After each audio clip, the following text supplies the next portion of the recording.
The year is 1984. In a Stark medical office in New York, a 42-year-old Muhammad Ali sits across from his neurologist, Dr. Stanley Farn. The doctor's words fall heavy in the room. "You have Parkinson's disease."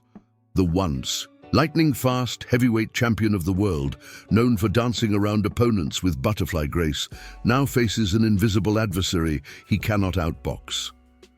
5 years, some medical experts privately predicted. 5 years before the disease would rob him of his mobility, his voice, his dignity. 5 years before the man who called himself the greatest would retreat from public view, his legacy confined to grainy footage and fading memories. But Muhammad Ali had never followed anyone else's predictions. Before we continue, I need to ask you something.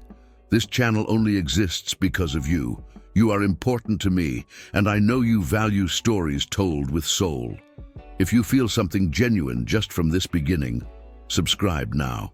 Seriously, it costs nothing for you, but means everything to me as I create each story with love. When the diagnosis came, it wasn't entirely unexpected. For years, keen observers had noticed changes. The slight tremor in his hands during interviews, the uncharacteristic slowness of his legendary wit, the subtle slurring of words that had once flowed like poetry. A study years later would reveal that Ali's speech had actually begun slowing by 26% between the ages of 26 and 39, long before his official diagnosis. What no one could have predicted was how Ali would respond to this devastating news. When faced with a disease that promised to diminish him, Muhammad Ali made a decision that would ultimately define his legacy beyond the boxing ring. He chose to grow larger. When Muhammad Ali was diagnosed with Parkinson's disease in 1984, public understanding of the condition was limited. Many confused it with Alzheimer's or ALS. The disease attacks dopamine-producing cells in the brain that control movement, causing tremors, rigidity, and eventually severe mobility limitations. At 42, Ali was unusually young to receive such a diagnosis. Most patients develop symptoms after 60. The timing fueled speculation.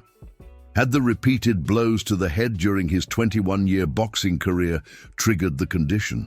Some neurologists believe so.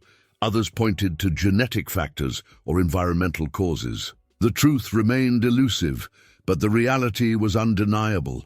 The man once celebrated for his physical grace now faced a future of increasing physical limitation. Before Ali's diagnosis, people didn't realize you could potentially live a long, happy life with Parkinson's disease, said Dr. Michael Okun, a neurologist who would later treat Ali. With the right cocktail of medicines, therapies, and expert care, patients could maintain quality of life for many years. But in the early 80s, those treatments were less advanced. The prognosis was bleak. Doctors privately suggested Ali might have 5 years before the disease rendered him severely disabled. 5 years before the charismatic showman who had enthralled millions would be silenced. 5 years before his public life would effectively end. Ali had other plans. When reporters asked him about his condition, he didn't shy away or seek sympathy. Instead, he leaned into his diagnosis with characteristic defiance. "I've got Parkinson's disease," he told them, "but I'm still the greatest, and Parkinson's knows it." If this story has made you feel something already, no matter how small, don't leave without giving something back. Comment and subscribe now. Each story here is crafted with care to touch people like you, because what comes next will turn everything upside down, and you'll want to be here when this story reveals its most powerful truths. For Muhammad Ali, accepting his diagnosis didn't mean accepting defeat. Instead, he made a revolutionary decision.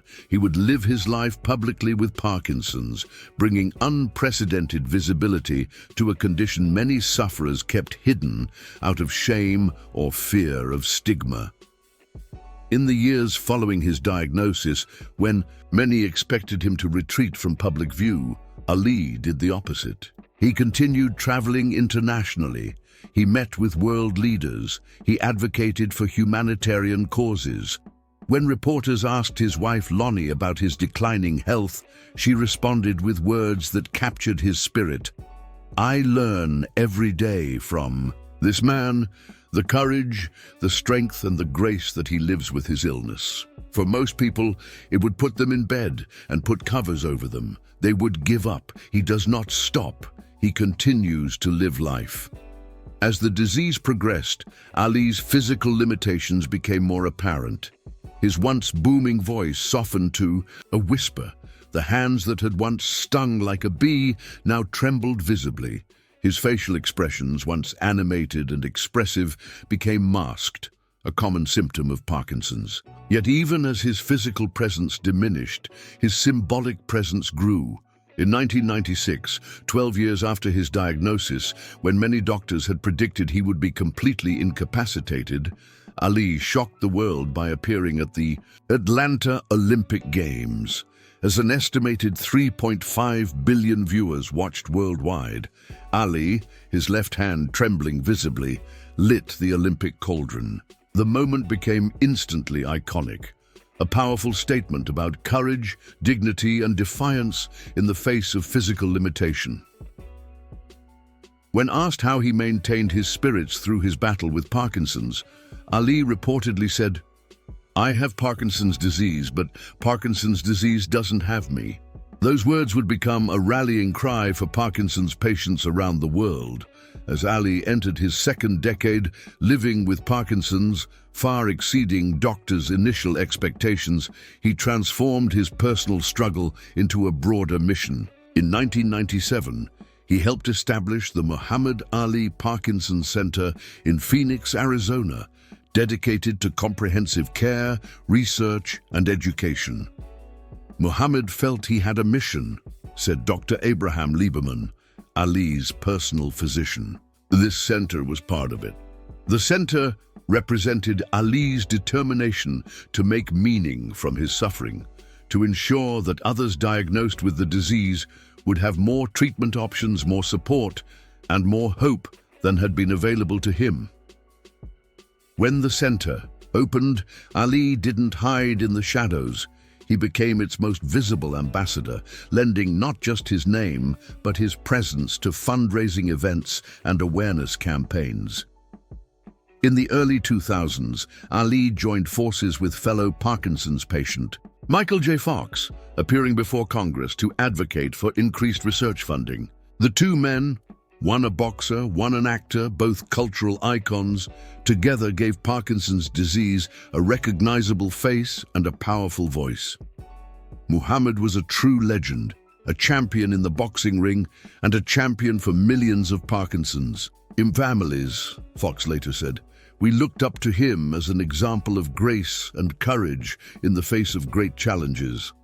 By 2012, 28 years after his diagnosis, Ali once again appeared at the Olympic Games in London, helping to carry the Olympic flag during the opening ceremonies. Though he couldn't walk unassisted and his face showed the severe progression of his condition, his presence at the event, defying all medical predictions about the trajectory of his disease, reinforced his status as not just a sports legend, but a symbol of human resilience. On June 3, 2016, Muhammad Ali died at the age of 74 from septic shock related to respiratory complications, 32 years after his Parkinson's diagnosis. He had lived more than 6 times longer than some pessimistic initial medical projections, remaining active and engaged with the world well into the advanced stages of his disease.